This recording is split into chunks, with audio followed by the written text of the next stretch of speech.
Hello, students, and welcome to another Red Hawks Design and Engineering Technology tutorial video. Today, I'm going to be teaching you how to create one of your first 3D printing projects, and it's kind of a really simple, fun, easy cookie cutter, as you can kind of see demonstrated right here. In this tutorial video, I'm going to be teaching you how to import a JPEG image into Onshape, how to use the spline tool to trace that image, how to create a surface, and to thicken that surface to get our final cookie cutter. So, where to begin?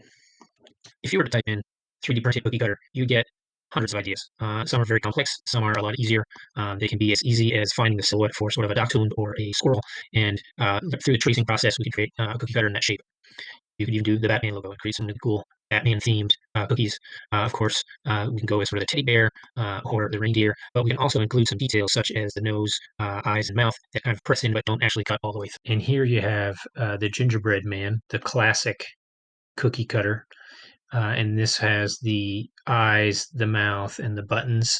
And we can take a look at going from a simple gingerbread to a gingerbread that does have sort of the eyes, mouth, and buttons. There is no bow tie yet, but we can take a look at that.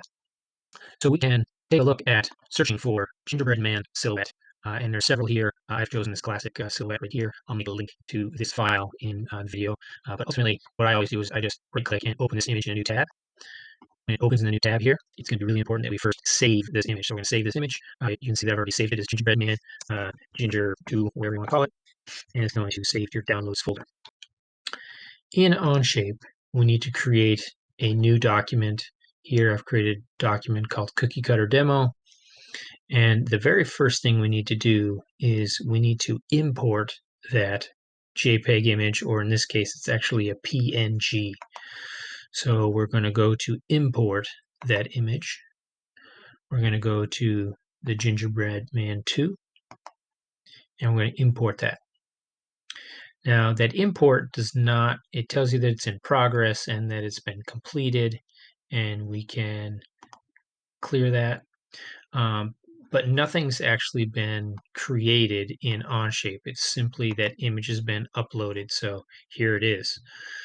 What we need to do is we need to actually put that image into one of the planes and then use the spline tool to trace around that.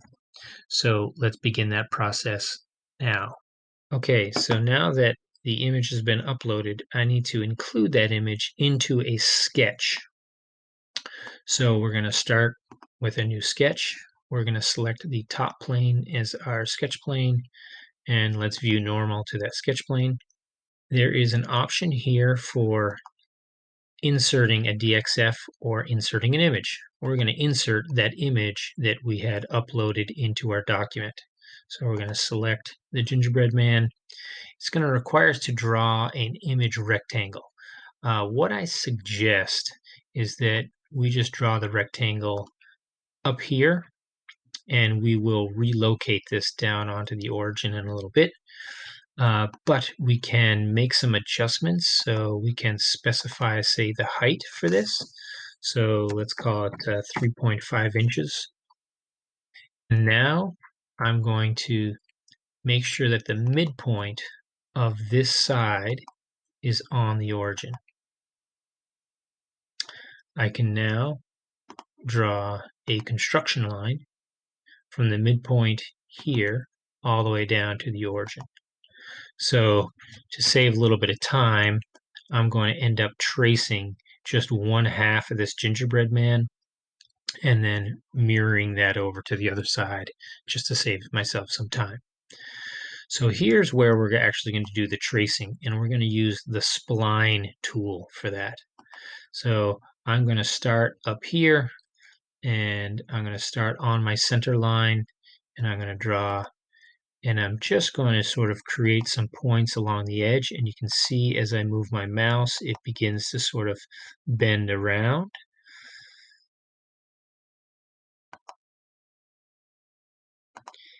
it will not necessarily be a perfect trace, but we can go back and we can make adjustments as we go. The one important thing that I do tend to make is I try to always have a spline point at the deepest part of the concave arc. And as you go around, clicking points on the outside, it sort of matches the shape. And again, I'm going to end on that center line. And if I hit escape on my keyboard, that sort of ends my spline tool. And there it is. Now, if I get out of my spline tool and I'm just in my cursor mode, I can now actually move these points and I can get a much better fit. So now I'm just going to go through and I'm going to sort of match these points. Now, one of the first things I want to do is take the spline handle, which is this white dot, and you'll notice as I move that spline handle, it totally adjusts how that curve sort of bellies out. Now, one thing I want to do is I would really like to have this curve perpendicular to my center line. So if I use the perpendicular tool, I can make the handle perpendicular to the center line. And that way, when I do the mirror, it's going to be a much cleaner connection. And I can do that with the very last point as well. So if you look here, there is this handle. So get out of my tool. And again, if I press that hand, if I move that handle around, it sort of adjusts the curve. Again, I'm going to make that perpendicular. So I want my handle to be perpendicular to the vertical center line. And in the regular cursor mode, I can go through and I can kind of work on matching the shape of the gingerbread man just by moving these points a little bit, moving them in, moving them out. If I feel like I can't quite match a curve, so far I think I'm doing all right. Sometimes sliding the point further away, down the line or up the line can kind of give you a better shape, so sometimes tucking it into there. And you're just going to go around doing this. Sometimes you may need to add a spline point. So I may need to add a spline point here to really get what I need. So if I go into the spline tool, underneath the spline tool is add a spline point. So wherever I click on this line, I've created an extra spline point. Again, hit escape on your keyboard so you're back into cursor mode, and now you can kind of manipulate that extra point. So and you make this sort of fit up.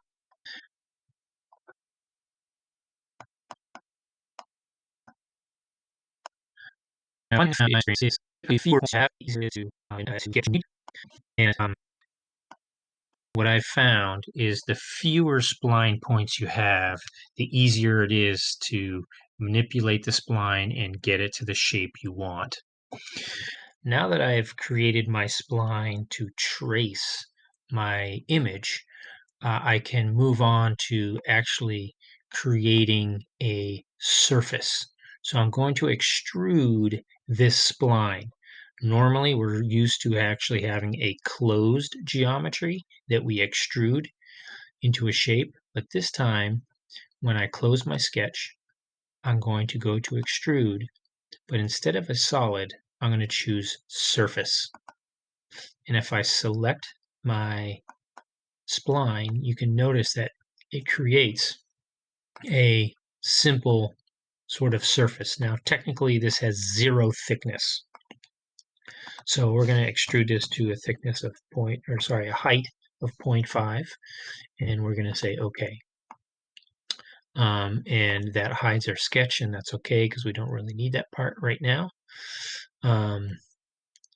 And this surface, we're going to thicken. So we're going to use this tool right here. It's called Thicken. We can select our surface, and it thickens it. And we can choose what side to thicken on. So I can click on the arrow to thicken to the other side. And we only need this to be relatively thin. So we're going to take about a 1/16 of an inch, so 0.06. Now that we have our thickness, I can accept that, and I've thickened our trace, our vector trace of our image. Now I simply need to mirror that across the front plane, or sorry, the right plane. So mirror tool, select the entities to mirror this object, the mirror, oops, sorry, not the surface. I don't want the surface. I want the part. So that part 1, across the mirror plane, the right plane, and I've actually created pretty much my cookie cutter right off. There's a few things I need to sort of work on. I need to sharpen one edge a little bit, and I need to create a little bit of a lip so that after this is 3D printed, there'll be some strength to that. So in order to create that lip, first thing I'm going to do is I'm going to turn off some of the planes just to make it a little bit easier to look at. And you can also see that I have some different colors here. So I have one solid object that is the part, solid part, and I have another color that is the surface.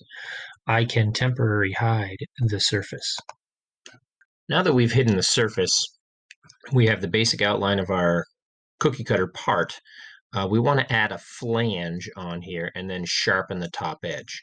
So to add the flange, we're going to use that thicken tool again, and we're going to thicken just the outer face, and we'll have to sort of go all the way around and select the outer face of our cookie cutter. But currently right now it's adding to the original part. We want to make it a new part. So you can see it's a different color there. And we only need to go about 1/8 of an inch, so 0.125. And we're done with our thicken, so we can check. And what we need to do is we need to pull that down so it makes it look like a flange, a horizontal flange that sticks out that will strengthen our cookie cutter. So that means we're going to do an extrude, and we're going to do an extrude of that top face of that new part that we just made. It is going to be a remove, and we need to only go down about 0.4 inches. That's going to leave us about 0.1 inches of a thickness for a flange.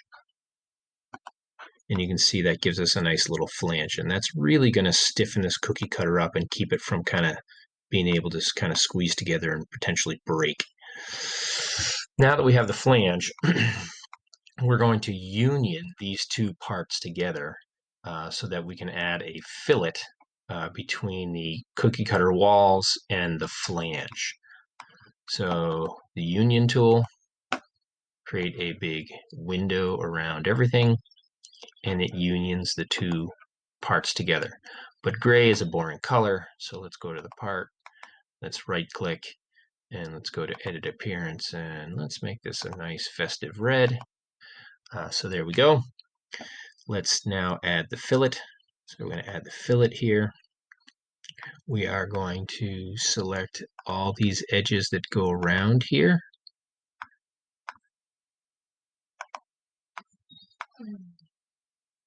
That corner as well. But we need to change the radius. That's too much. So 16th is enough, so roughly about 0.06. And that gives us a little bit of a fillet right there. And now we're going to sharpen that top outer edge so it'll make a better cut. So we're just going to use that. We're going to just use the chamfer tool to make that. Again, it's going to have to be really small, so about a 32nd of an inch, so 0.03. And we're just going to select this top outer edge. You can see it's making a chamfer all the way around. There it is. But ideally, I'd like to make that potentially a little sharper. So one way we're going to do that, instead of doing an equal distance, so a 45-degree chamfer, we're going to increase that angle. If we increase that angle to 30 degrees, you can see that it's a much sharper angle, and we can actually increase the distance to a 16th of an inch, so roughly about 0.06. And there we go. When this 3D prints, we'll actually get a relatively sharp edge there. And you now have a completed cookie cutter. Thanks for watching, and stay tuned for another fun design and engineering technology tutorial video at some point in your future.